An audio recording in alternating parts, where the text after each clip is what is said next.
Nous arrivons maintenant au terme de cette première saison de vidéos sur la prévention des risques de cybersécurité.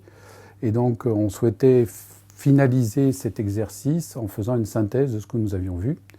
Et il nous a semblé qu'il y avait une analogie profonde entre cette cybersécurité et les virus, les pandémies que nous avons pu rencontrer ces derniers temps. Face à ces pandémies, face à ces virus, on utilise un certain nombre de moyens de prévention. Tout d'abord des moyens de prévention collectifs, donc c'est la vaccination d'un côté, c'est l'utilisation, l'implantation d'un certain nombre d'outils pour ce qui concerne le système d'information.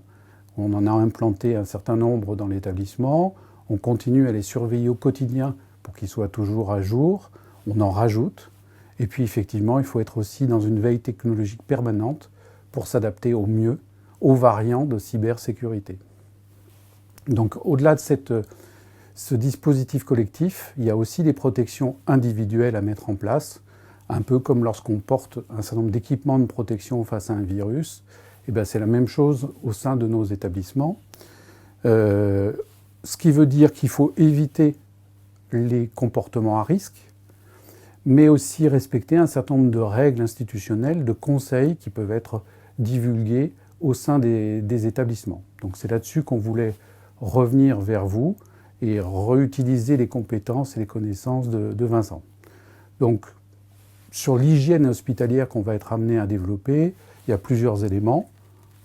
Le mot de passe. Exactement. Le mot de passe, comme nous avons vu préalablement sur les vidéos, le mot de passe est très important. Il faut bien choisir son mot de passe, donc un minimum de 12 caractères avec des complexités assez fortes. Surtout, ne pas hésiter à téléphoner au service informatique pour changer son mot de passe s'il y a le moindre doute d'utilisation douteuse.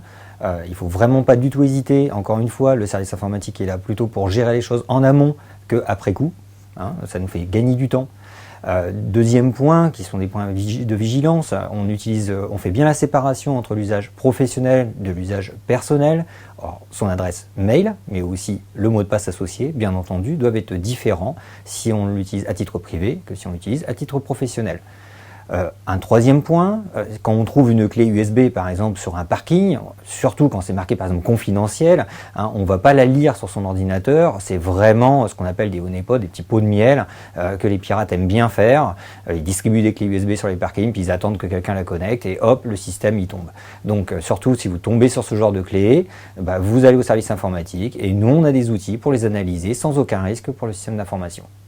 Ça, c'est vraiment les 3 points majeurs. Bien entendu, il y en a plein d'autres qu'on peut mettre en amont et en avant.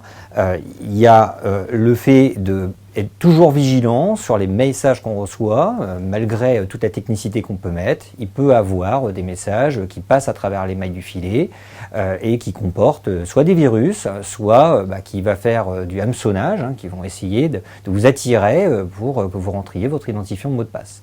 Alors ça, il faut toujours être vigilant sur la partie expéditeur. Vous vous souvenez, sur la vidéo précédente, on l'avait indiqué, quand vous avez le petit bandeau rouge, alerte sur vos messages, vous faites attention et vous restez vigilant sur ce sujet. Toujours en cas de doute, vous prévenez le service informatique, on est là pour ça. Une erreur est toujours possible.